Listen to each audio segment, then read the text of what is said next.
Broadly speaking, Professor Borges' scholarship focuses on 19th and 20th century Latin America.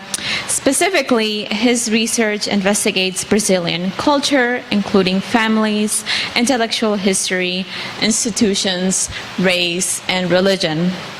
His publication, The Family in Bahia, Brazil, 1870 to 1945, received the Arthur P. Whitaker Prize for Best Book. Professor Borges' current research studies the use of race sociology and social psychology by Brazilian intellectuals to understand popular religion and politics.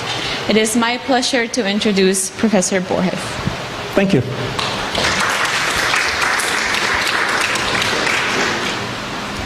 So, I had suggested that people read selections from Mike Davis's Late Victorian Holocausts and Marcos Cueto's book about public health and epidemics in Peru, The Return of Epidemics. And what I'll be doing today is making some references to those texts and their arguments, but also drawing out what I think might be useful and teachable comparisons between the Peruvian and the Brazilian case. I'm sure that you're all familiar with the idea of a natural disaster as a sort of stress test. A test of individual character, and your students are going to know this from disaster movies, right? Who's the person who's going to make it out of the burning building or the overturned ship? And that actually may be an entree into using natural disasters that's quite accessible to students. I think we're also familiar with the idea of disasters as a sort of stress test of institutions, of people's churches, of their neighborhoods, of their communities, and of their culture. That is, a disaster can bring out the flaws and the strengths of the kind of stories we tell about ourselves and about one another. But what I'll focus on today is a disaster as a stress test of political institutions, of states, that is, of town councils, of public health agencies, of governments. And I think that disasters can be especially useful in identifying the sense of time, the time perspective that governments have, whether they act only in the short term, how they envision the future, the long run. And I'll do this by talking about two cases in Latin America. The drought, the subsequent famine and unemployment crisis, the refugee crisis and the smallpox epidemic in the northeast of Brazil from 1877 to 1879, focusing on the province of Ceará in northeastern Brazil, and the cholera epidemic that began in Peru in 1991, but that it extended throughout the Americas by 1995. I'm a little dry myself, so I appreciate the water. And some of what I'll be talking about today is the cost of water. So one of these cases, the case of Ceará in Brazil in the 19th century, helps us to diagnose the strengths and the failures of 19th century liberalism, of states that were trying to be less restrictive than colonial monarchical regimes, than old regimes, that were trying to build freedoms, and which confronted disaster in a different way because of that. And the Peruvian case will let me talk about the strengths and failures of what's called neoliberalism in Latin America. In the United States, used to be called neoconservatism, but now often you'll find people saying neoliberalism. But I think with students, you may need to clarify what people are talking about when they say neoliberalism.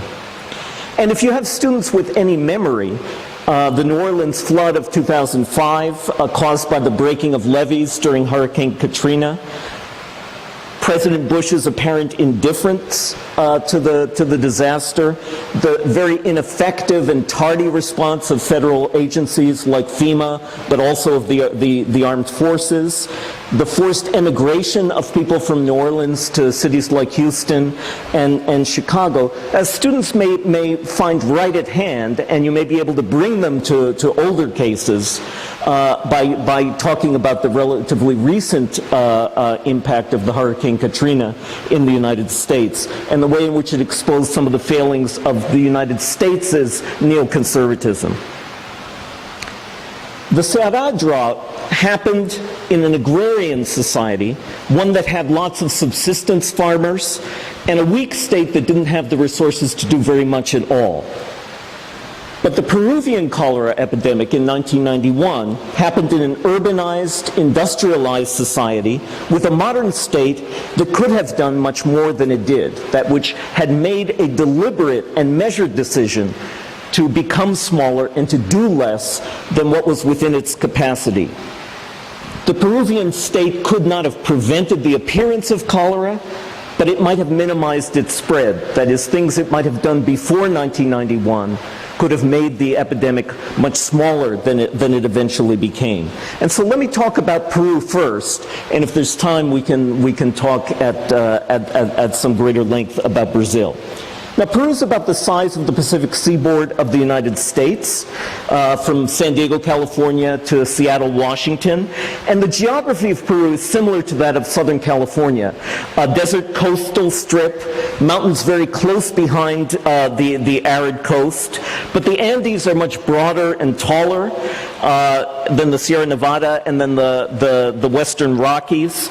And in 1991, Peru was a nation that was very sharply geographically and socially divided between its highlands, where there were many Indian villages, mining camp cities, and provincial cities. The mountain valleys of the Andes had been the heartland of the Inca Empire, and most of the population of Peru still lived in the Andes. Divided between the highlands, the Andes, and the coast, fishing towns, sugar plantations, and the big capital city, a monstrous city, Lima, that had a larger and larger proportion of the national population. So neoliberalism in Peru followed the building up of a state that's sometimes called populist from the time of the Great Depression of the 1930s. The Peruvian state had built up its regulation of business. It had provided more and more state social services. And so in the 2 or 3 generations since 1930, the biggest social division in Peru had become that between people living in what the World Bank calls the formal sector of the economy, with formal housing, title to the house plot their house is built on, working a unionized job, having a licensed business, having participation in the Social Security program, and those people, half or more of the Peruvian population, living in the informal sector of the economy, with no papers, no licenses to conduct business, paying bribes instead of taxes, and building shacks on land that had been invaded informally, occupied outside the law. In that social division between the formal and informal sector of cities such as Lima, access to water was one of the key differences. If you live in a formal neighborhood, you're likely to have access to piped, chlorinated water, and water is cheap. If you live in an unrecognized, informal, technically illegal shantytown, water is expensive and sewage disposal really difficult. Marcos Cueto says in his book that a study done near 1991 found that in shantytowns, a cubic meter of water cost $5. If you lived in a neighborhood that had piped water, it cost 30 cents. So a deep inequality in access to water was characteristic of Peruvian cities, not just Lima. And I should say is characteristic of cities across the world that have grown with shantytowns. So a World Bank study in the early 1980s found that people living in Port-au-Prince, Haiti, which is going through a cholera epidemic right now, that the poorest of the people in Port-au-Prince spent as much as 10 to 20% of their income buying water at a few pennies a glass. And so access to water is deeply unequal in modern cities. However, the informal sector and the communities of the informal sector in Peru were not disorganized. If anything, they were much more organized than the neighborhoods we live in. They were heavily self-organized to provide themselves with security. So pioneer villages in the countryside in Peru have to organize informal vigilante police patrols called night rounds, rondas, in order to protect the town from bandits. People in urban neighborhoods also organize a vigilante patrol. Poor people in the cities, helped by Catholic Church activists, had organized a very big and extensive system of communal kitchens, a kind of neighborhood soup kitchen in which everyone contributed food, cooked it together in order to pool resources into a cooked meal. Land invasions that make it possible for people to occupy land and build shacks are very carefully planned, politically coordinated, and once established, a shantytown community is heavily organized and governed by committees that are formed to get piped water. That's always an early goal, to get electricity, to get sewage, to get police protection. And so in the 20th century in Peru, politics has often been about a tension between people who are claiming recognition from the state, trying to get access to state services, and governments that are unwilling or unable to extend those services. The political tension has been impossible to resolve through democracy. And so again and again in the 20th century, the Peruvian military stepped in until it became accustomed to the role of governing in an intermittent form or governing permanently. From 1968 to 1980, for a full generation, Peru had been governed by a very nationalist, extremely authoritarian, but in a way left-wing military government. Not like that in Chile or in Argentina. In fact, dedicated to building up state enterprises, to nationalizing copper mines, to mobilizing people, and to carrying out a big land reform. So the military in Peru had been identified with access of the poor to state services and to building up the size of the state. There's no question that this was a system that had overregulated business in Peru or regulated it in perverse ways, and that economic growth was very slow in the 1970s because of that. The end of the military government in 1980, they turned power over to civilians in 1980, was followed by the deepest economic crisis in Latin American history. All of the 1980s were a lost decade in which there was little to no economic growth, great unemployment, and so civilian governments were often associated with failure, with economic failure, with a loss of control, and with unemployment. In Peru, a civil war broke out, and the Shining Path, a guerrilla organization that's often identified as Maoist, but was really more like the Khmer Rouge in Cambodia than anything else. The Shining Path began to take over mountain towns and even large provincial cities in the Andes. They had besieged Lima by 1990 and 1991.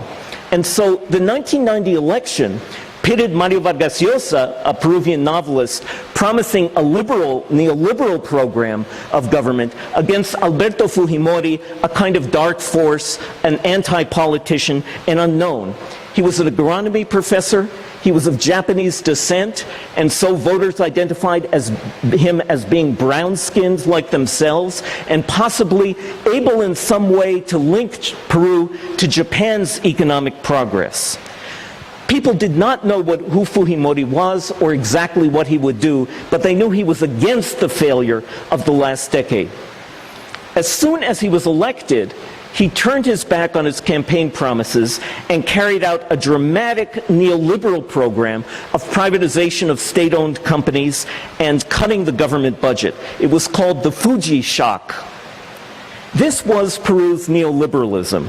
As if neoliberalism in 1980 was Margaret Thatcher in England, Ronald Reagan in the United States, inspired in part by the University of Chicago economics professors and their students in Chile. If neoliberalism in England was to cut state regulation and cut red tape in order to unleash individual and corporate entrepreneurial energy, if it was to stop inflation by cutting government spending, and also if it was to stop it by breaking unions like the British coal workers unions, which can raise wages and contribute to inflation. Neoliberalism in Peru was something like that, but it was above all a commitment to have a small state that would do less, that would let people make their own lives, and if they wanted to be volunteers to do social services, well, all to the good, so be it. Or if international non-governmental organizations, NGOs, wanted to carry out social services, let them do it. It was a government committed to taxing people less, and if neoliberal governments distributed anything, it would be in the form of cash grants, which would let people spend it as they saw fit. Marcos Cueto points out in The Return of Epidemics that Fujimori cut the public health budget of Peru to 1/4, to 24% of what had been at the end of the military dictatorship in 1880. And so in 1991, when cholera appeared again, the Peruvian public health services had been cut to the bone. When the cholera appeared, and at first it was denied, everyone denies that they have cholera, it's bad for the image of the country, Fujimori was as much committed to image control, to damage control in that sense, as to anything else. He was, at that point, an elected politician. He was determined to have a high popularity rating. In 1992, he gave up on constitutional government and carried out a coup against himself, shutting down Congress and the courts with the help of the military. But that was very popular. Fujimori, from the moment he was elected, worked hard to maintain his popularity. And so, worried about that, he wanted in no way to be associated with cholera and the cholera epidemic. And 9 days into the epidemic, he had a great stroke of luck. The police captured the leader of the Shining Path guerrilla, and Fujimori could parade the leader of the opposition, of the civil war, on television as a prisoner, diverting attention from the cholera epidemic. Now, he didn't have to do too much image spin to make cholera seem like something that comes from outside. The rumors were that it had been brought by crew members of Asian ships arriving in Peru. Today, many scientists would argue that it has to do with the El Nino currents and a warming of the coastal waters off Peru, allowing endemic bacteria to bloom and to move up the food chain through fish. Because Peruvians eat a lot of their fish raw in the form of ceviche, that is a kind of raw shrimp cocktail with the fish flavored with lime juice. It was easy to blame cholera at first then on people who ate too much ceviche. A lot of people eat ceviche for lunch, or working lunch in Peru. And so the fishermen, the fishing industry of Peru, protested that public health measures encouraging people not to eat raw fish were making people afraid to eat cooked fish, and were causing economic damage to the fishing industry. And so Fujimori went on television, flanked by a panel of his ministers, his cabinet, and publicly ate ceviche to show that there was nothing wrong with ceviche. One of the ministers became ill immediately afterward and had to be hospitalized. And the rumor that went around was that Fujimori had made sure that his ceviche was cooked first. So, presidential leadership was deeply implicated in the problems of democratic populism and the problems of a weakened state. Marcos Cueto tells the story of the heroic measures that Peruvian physicians, public health committees, and neighborhood organizations undertook to make the cholera epidemic less damaging than it could have been. But we can't forget that leadership at the top is crucial in disaster management. And Fujimori had made a decision, a political decision, to keep hands off and to dissociate himself as much as possible from the problem. By the way, he didn't come to a good end. He had to resign in 2000 over a bribery scandal. People caught on videotape taking cash. He fled to Japan and then to Chile, eventually was extradited to Peru, and was convicted of ordering killings and kidnappings during his presidency. But back to 1991, to the cholera epidemic. Cholera carries a stigma in part because it's so fast-acting and so disgusting. The symptom is vomiting, uncontrollable vomiting and diarrhea. People shrink up like raisins. They lose consciousness from dehydration very quickly. People often drop in the street on their way to ask for help, or in a canoe downriver on the way to a health post.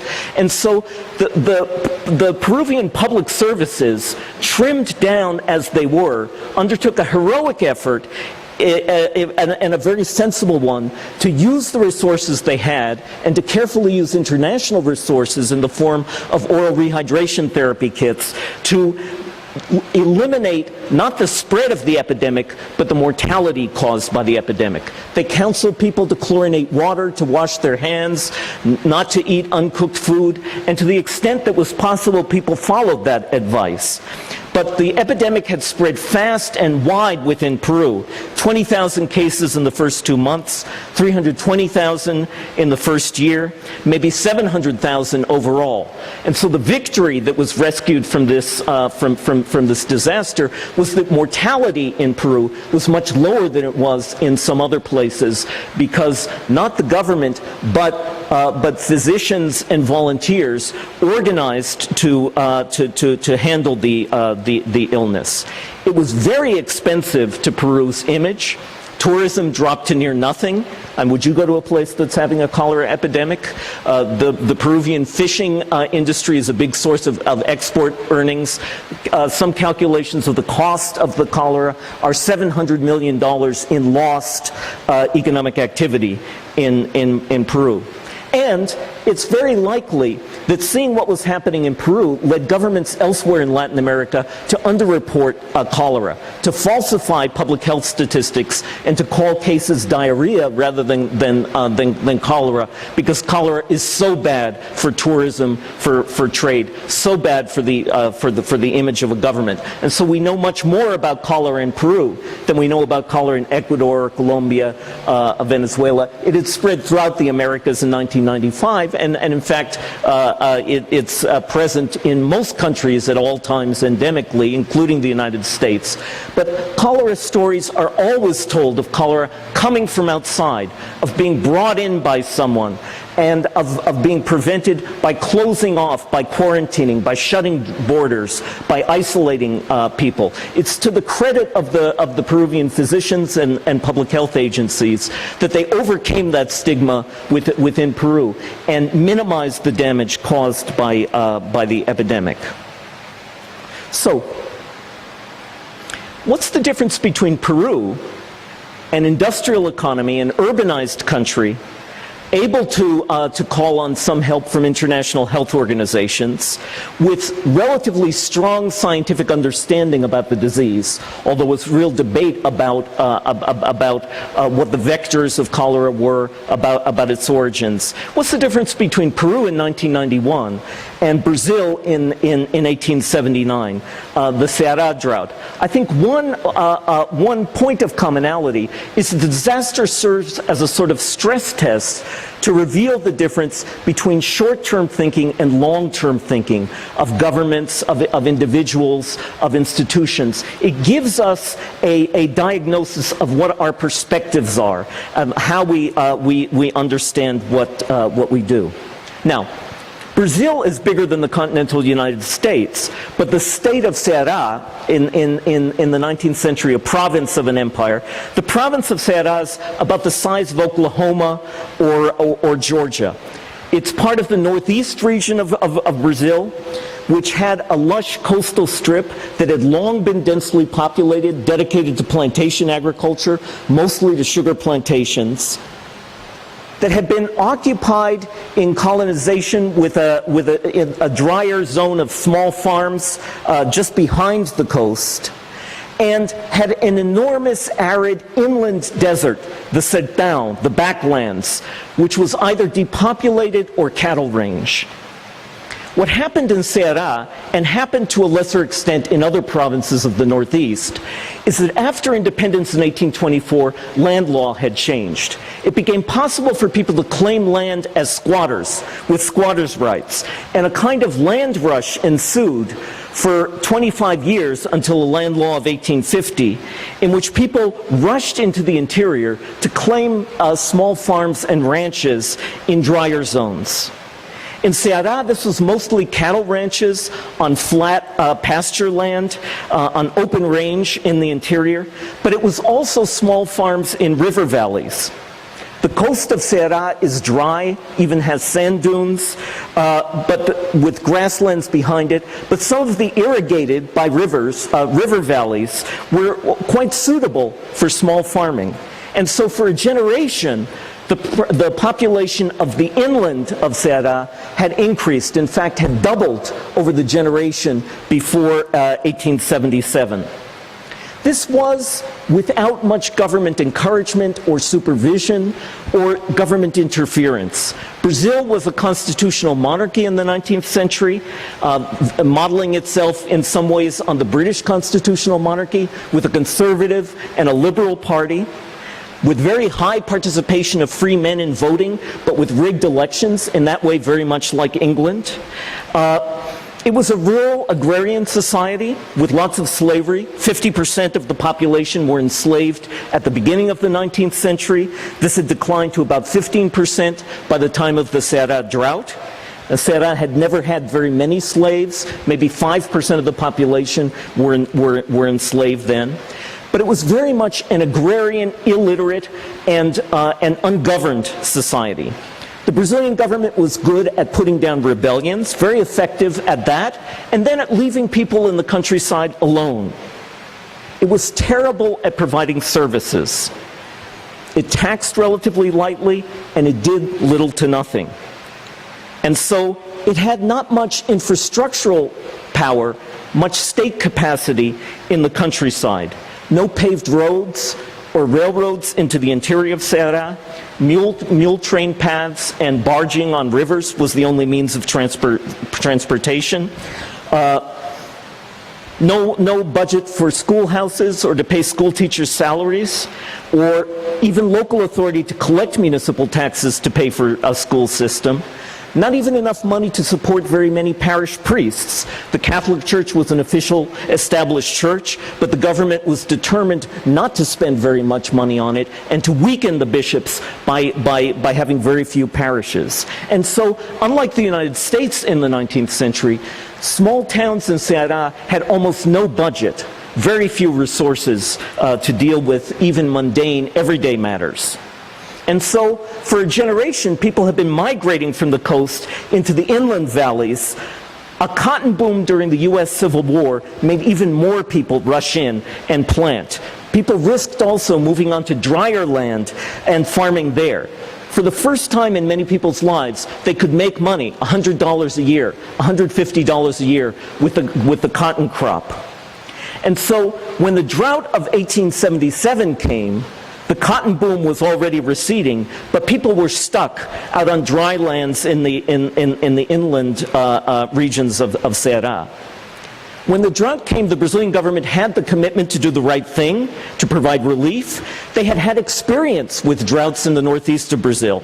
Some other provinces in the Northeast have been preparing resettlement colonies since the 1840s, anticipating droughts. But two things seem especially pertinent about why the 1877 drought was so disastrous in Ceará. There was very poor information about how deep the drought was, and a lot of uncertainty about whether the rains might come in a week, in a month, and still rescue this year's harvest. There was very poor information, and partisan politics within the political parties and between the liberal and conservative parties in the province made it hard or difficult for government officials to react quickly. Many politicians were trying to sabotage the provincial governor and his efforts to provide relief. We know that in response to the drought, where it was obvious that it was happening, that people acted honorably, that they acted responsibly, and that they acted generously. But that's not enough. Local town councils tried to pass out food or to make work so that people could buy food, but they didn't have much money, and no more came from the capital. By the time the national government sent money to the province and the provincial government tried to send food to the interior, the grass had dried up and mule trains couldn't make it. The mule needed forage along the road in order to take food into the backlands. And so families in the backlands made collective decisions to move toward the coast or to move toward a local market town together and in large numbers. There was looting, but looting mostly when people were starving and they knew that a town had a storehouse it hadn't opened. And so the Cholera drought was a crisis, unlike others, when it became a refugee crisis. When people made, not individual so much, as family, collective decisions to move their communities toward the coast, where they were confident that there would be relief aid. And so the size of the towns and the cities on the coast of Cholera doubled and tripled within months. The government couldn't house people, it could barely feed people, and then a smallpox epidemic came. This, definitely the Brazilian governments should have prevented and could have prevented. Smallpox vaccination's been around since the 1790s. Smallpox was frequent in Brazil. There's a lot of experience with epidemics. Each province had been mandated to have a provincial vaccination institute since the 1840s, but these hadn't been funded. And in Ceará, people resisted smallpox vaccination for reasons maybe we can talk about later. People feared it as something dangerous. And so, maybe not the refugee crisis, but certainly the smallpox epidemic shows the vulnerability and the irresponsibility of a light state, of a night watchman state, of a liberal state in the 19th century. There were only 12 doctors in the capital city of Fortaleza and 52,000 cases of smallpox in 1878. In one day in the city of Fortaleza, 1,004 people died of smallpox. And still today, when people trench for water mains and sewer pipes they run across mass graves. And so another liberal measure that turned out to have perverse consequences was the decision not to hand out relief. That makes people lazy, that favors the undeserving poor, but rather to give people work on public works. They thought that they were copying the good measures of the British in India. They thought that this would build self-reliance in the country people and would also make it possible to build railroads that had long been projected and were needed. And so instead of giving a dole, a certain amount of relief was offered in the form of wages, very low wages, a third of what they had been a year before, on public works projects. This had the bad consequence of separating families and seems to have led to much faster mortality of women and children in the refugee camps because the men were taken to the public works. And so there's no easy ending, no solution to the disaster in Ceará. After 3 years, the rains came again, and people moved back out slowly, but they did move back out to the backlands. Droughts came again in 1888, in the 1890s, and periodically in the 20th century. And so we can see that in the short term, neoliberal and liberal governments have a great difficulty in dealing with an unprecedented crisis like the cholera epidemic or the famine and epidemic in Ceará. What about for the long term? Are there lessons learned from these events? In Peru, there still hasn't been the investment in water infrastructure that should have been done before 1991 and has not been done since. As the money that was lost to the Peruvian economy during the crisis could have been spent to build up water infrastructure and probably would have been enough to provide clean water infrastructure for most of the Peruvian population. In Brazil, instead of learning lessons about how to administer relief, the lesson taken was that engineering could change the drought. Engineering could transform the desert. And building reservoirs to hold water, to make rain by evaporation, would turn the desert into a grasslands, into a lush valley. And this was, unfortunately, again and again, the government response of Brazil into the 1960s. When a drought comes, send money to build dams. The dams will somehow irrigate the desert and end the crisis. So let me stop here. These cases may or may not be teachable. I haven't thought through, and we can talk about that. You like ways in which you can use cases like these in teaching. But let me stop now, and we can take questions. Questions for Professor Borges?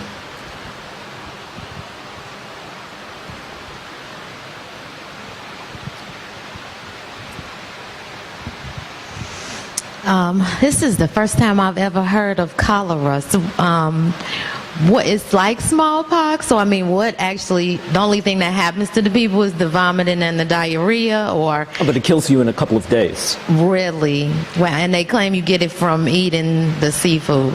Cholera is a very contagious, it's a bacterium. It can survive for a long time suspended in fresh and in salt water.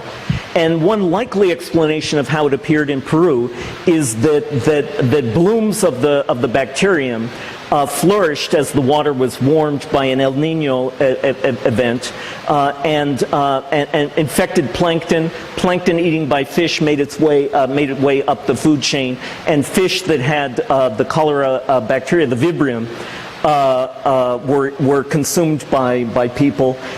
If fish is cooked, it's safer. I wouldn't eat the ceviche even if mine had been boiled, but maybe I'm overcautious. Eating raw ceviche is a very unwise thing to do.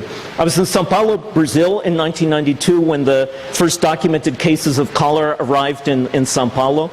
The city government immediately suspended sushi consumption. And the sushi restaurant chefs of São Paulo, who have a lobby, an association, the sushi men got together and lobbied the town council, and within 3 days the municipal regulation had been reversed. Sushi, the city said, was safe.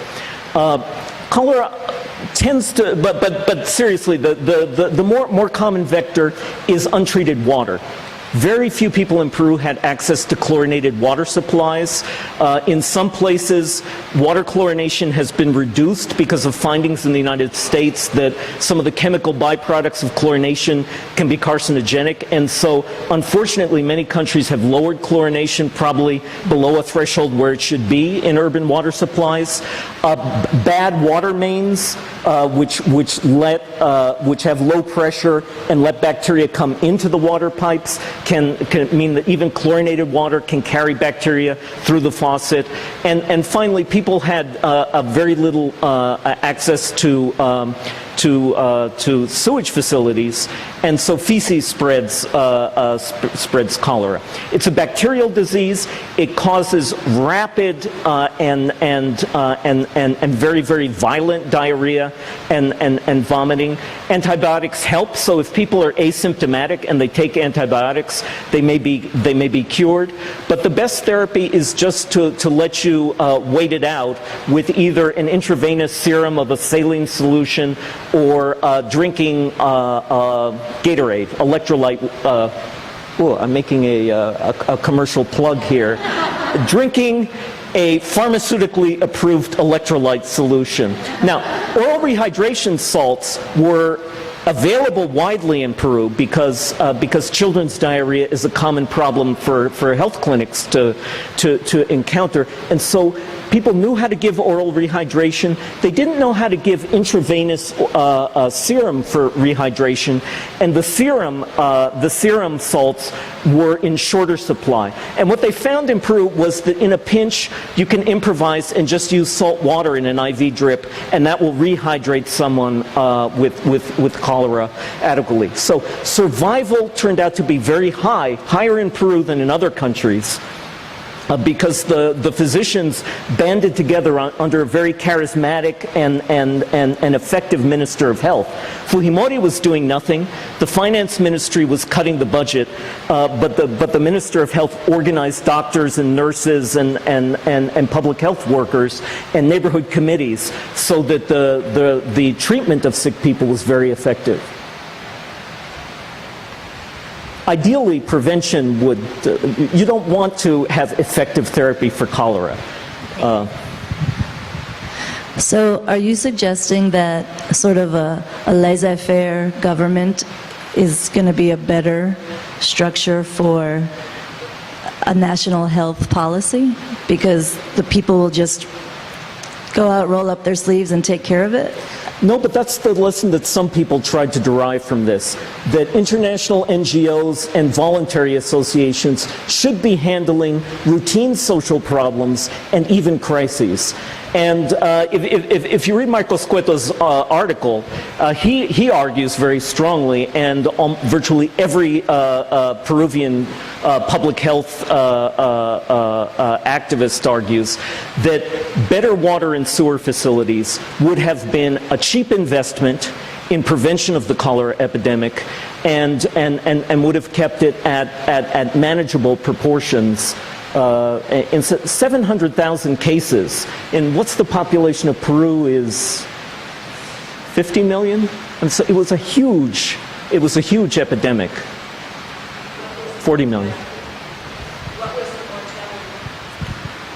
I don't remember the figure. I think that in the first 2 years, only 2,000 people died, so 320,000 cases and about 2,000 deaths. There shouldn't have been any. That is, with better sanitation, which, once again, the neoliberal state had decided not to invest in prevention and to bring down public health services. One of the interesting arguments that Marcos Cueto makes is that for years, the Peruvian populist governments have been criticized for building big hospitals. People said, oh, those are white elephants. Hospitals, not everyone can get to the hospital. What Peru needs are small decentralized clinics. And Cueto says it turned out that in this crisis, because hospitals centralized equipment, they were much more able to deal with the mass crisis than smaller clinics were. And that ironically, it turned out that these white elephants were very good at ramping up quickly to handle an overwhelming caseload of patients. Once again, both hospitals and clinics were facing 20 to 30 times as many admissions as they were usually, emergency admissions, as they were usually facing. And hospitals may have been expensive. You can argue that they were misdirected spending on a monument of public works, but some doctors felt that ironically they had saved the day in the clinic. Two questions. One, you've said that possibly the public works spending was what elected Fujimoto, is that people were just sick of it. What was the economic situation in Peru that pushed people towards that towards his government? And two, how long was he president? Fujimori was president from 1990 to 2000, 10 years. In 1992, he was elected as an outsider candidate. He didn't really have a political party. He invented one at the last minute. And so in Congress, other parties had a majority, and they were effectively blocking legislation. He was carrying out his shock program by decree, and he felt that the courts were overruling him. He was doing things that the courts said were unconstitutional. And so, accusing the courts and Congress of being corrupt, in 1992 he carried out what in Spanish is called an autogolpe, a coup against oneself, in which he got the government to install him as a dictator. And so he ruled as a dictator for 8 years, And his security advisor made very, very heavy use of bribery to bring Peruvian politicians of all parties in line. And so Fujimori fell because his advisor had videotaped all the handing over of cash. And so for weeks and months on television, they played videos of the government bribing judges and politicians. And so there was an immense wave of public support for Fujimori when he captured the leader of Shining Path. And then the Peruvian economy did begin to grow, 1993, 1994. And Fujimori identified himself with very popular local public works. I think he's probably sat on every bulldozer in Peru, in every small town in Peru at some point in the late 1990s. People were deeply alienated from his authoritarianism, but he remained pretty popular through the 1990s. I can't resist asking one question. One speaker from yesterday, Mark Lysette, also examined Mike Davis's book, Late Victorian Holocausts, and laid out its thesis, especially in regard to India and China, where the argument was famine in those cases was exacerbated by peasants' incorporation into global markets here through the workings of British colonialism.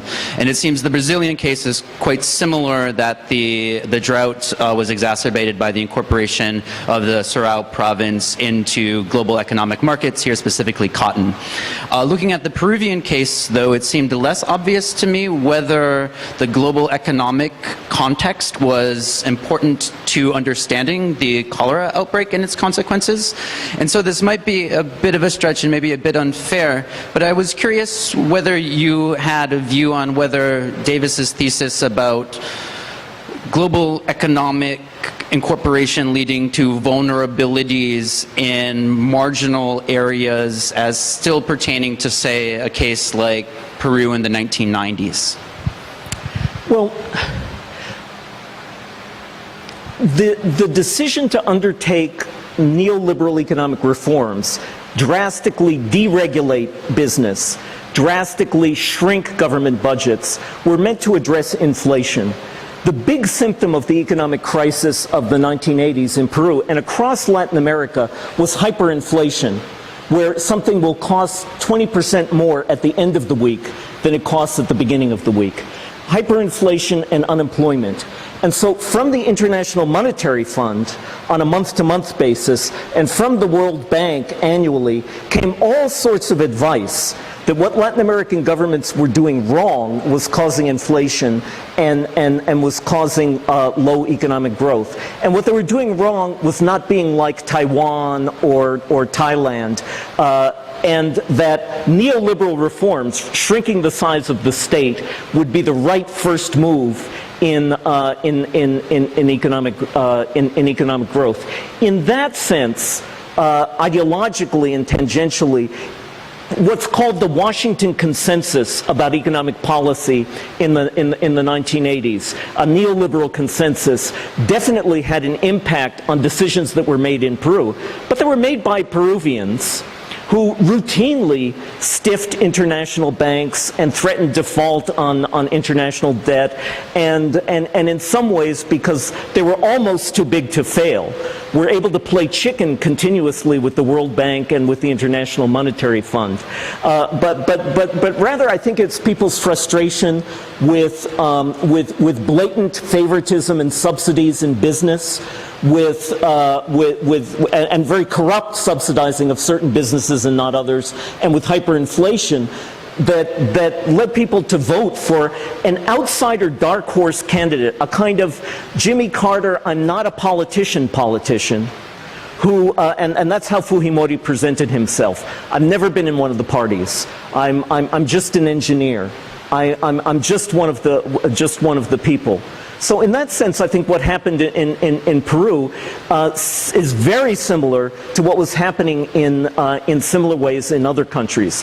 There's a wonderful analysis of the local impact of the cholera epidemic in Venezuela which talks about the regional differences in public health policies in very poor districts of Venezuela, one of which handled the epidemic very well and the other very poorly, in part because of the ways in which they interpreted this let's have small government, let's have less government is good government bandwagon.